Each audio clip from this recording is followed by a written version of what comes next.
Hello, everyone, and thank you for tuning in.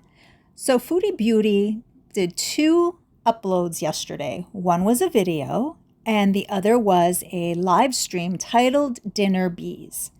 And that's the one I want to talk about today because some interesting things were revealed during the course of this live stream. Now, it all starts off normally enough, and for about the first hour and 2 minutes, not much is going on during this live stream. The most important things that do occur during that first hour and 2 minutes are we find out that she and Salah, or mostly Salah, have been in touch with the vet, and they showed the vet Julia's stitches via WhatsApp, and the vet said that they look good and that she is healing nicely. Shortly thereafter, we are told that Julia is not wearing her cone today because the vet said that she is healing well. Foodie Beauty fails to understand that just because Julia is healing well does not mean that she should be without her cone. She can still access that area and can still lick it and disrupt the stitches and cause an infection. So progressing nicely is good, but that does not take away the fact that Julia should have her cone on for the first 10 days as was originally recommended. Somehow Foodie Beauty in her mind equates doing well means no longer needs the cone, and that is not true because she could still disrupt those stitches and cause a big problem. And we're told that Julia in about a week will have her stitches removed, which again means she hasn't healed fully, so she shouldn't be accessing that area. Now, that's the main thing in the first hour and 2 minutes. But then we get to the even more interesting part where Foodie Beauty starts talking about her marriage. Now, this all was triggered by somebody in the chat telling Foodie Beauty that some creator or some party is looking into Foodie Beauty's marriage or did or doesn't believe that she was legally married. And of course, this starts Foodie Beauty talking because we know that this is a topic that she gets very defensive about. Foodie Beauty admits out of her own mouth that if one were to go to Google and look up if somebody on a tourist visa can get married in Kuwait, that Google would say no, that that's not possible. However, there are other ways that one can accomplish this. And then she goes on to say that one of the methods is by using a Wasta. Now, what is a Wasta? I am going to try to insert some photos here so we can take a look at this together. You can pause and read, or you can hear me read this out loud, whatever works better for you. According to the Google, which Foodie Beauty told us to consult, right? It says that Wasta is an Arabic word that refers to using personal connections or influence to gain advantages, favors, or shortcuts, and that this is a common practice in Arab societies and is often used in governmental matters. So technically what this means is that there is somebody who serves as a middleman to get things done, primarily somebody who intervenes in bureaucratic matters, right? Because there tend to be a lot of delays when it comes to bureaucracy in terms of processing documentation and paperwork and so on and so forth. So a Wasta is somebody, it sounds like, who can push this along. Google goes on to say that a Wasta can be used for skipping lines, getting quicker access to schools, universities, hospitals, and jobs, speeding up government paperwork, getting promoted at work. Again, speeding up government paperwork would be the key here, potentially. So again, it sounds like this is someone who intervenes on various matters that could be of benefit to someone. Again, mostly bureaucratic, but also in terms of promotions or getting into schools, etc. It does not sound very ethical at all. It creates an advantage for the people who can obtain or pay off a Wasta to get things done.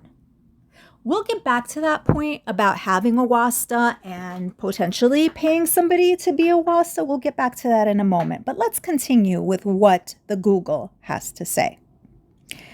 Wasta is a social norm in many Arab countries, and its views vary by group. Some see it as generally desirable, while others see it as generally undesirable but potentially necessary. And here is the key. Wasta can have a devastating impact on other people's lives, including threatening social and economic equality, undermining trust in government, perpetuating economic uncertainty, and putting health or economic security at risk. So by having a Wasta, one has an unfair advantage, which then does threaten economic equality, and it does undermine the trust in government, which is supposed to work for everyone, not just for those who can afford or who can utilize a Wasta. And it creates uncertainty across the board, as well as security risks, because those who have the means get more advantages. And there obviously is, an effect from all of this. Essentially, what a Wasta is, it's nepotism without needing to be related to the person, right? So when we talk about nepotism, it's usually, the family members of somebody in power benefiting from that or gaining positions because of that. In this case, one does not need to be related to the Wasta, but they still gain those advantages. And it sounds like that's what Foodie Beauty did, if we are to believe this. This brings up the question, how would they get a Wasta? Is Salah of such a class or of such means to be able to have a Wasta who could have arranged this marriage to a woman who he only knew 2 weeks? Does Salah have such personal relationships that can get him these types of favors? Let's remember, Salah, when we first met him, when he first joined the cast of this show, he was living in a studio by himself. He had the stripes carved into his eyebrows. He did not seem to be the type of person who cavorts with the upper echelons of Kuwaiti culture. Let's be honest here. So who are these connections and where do they come from? Obviously, Foodie Beauty doesn't have them, so they must be from Salah. Which begs the question, what circles does he operate in, which would provide somebody who could intervene on his behalf to arrange a marriage, which in and of itself is a perk, having the Wasta who could do that, but the long-term perk being seeking access to Canada. And what did this person get out of the whole deal?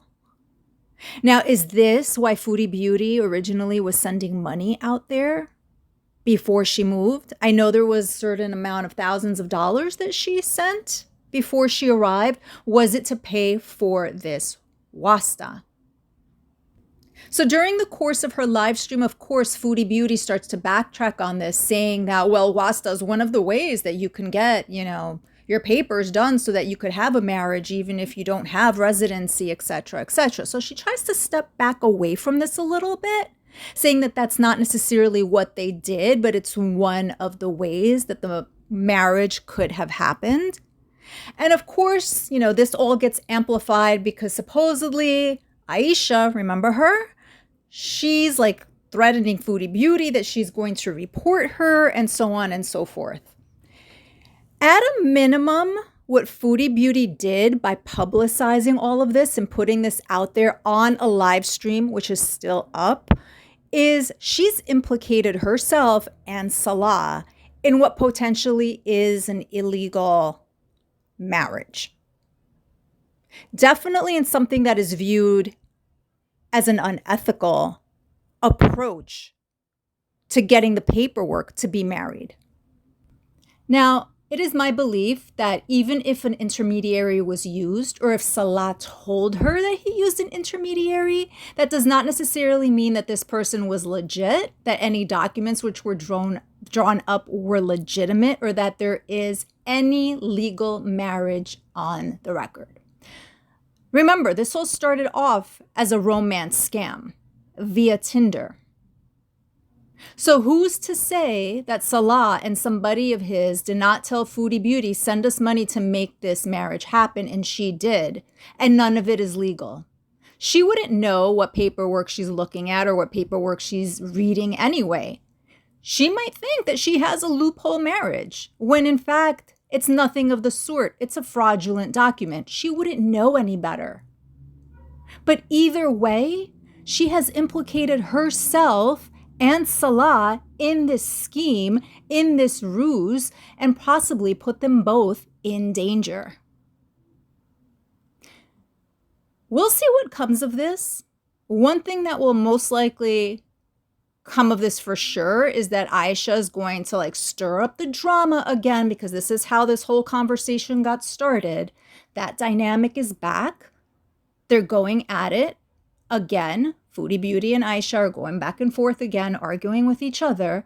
So we're likely to see another round of that. But how this plays out as far as Foodie Beauty and Salah and her broadcasting this to everyone on the internet remains to be seen.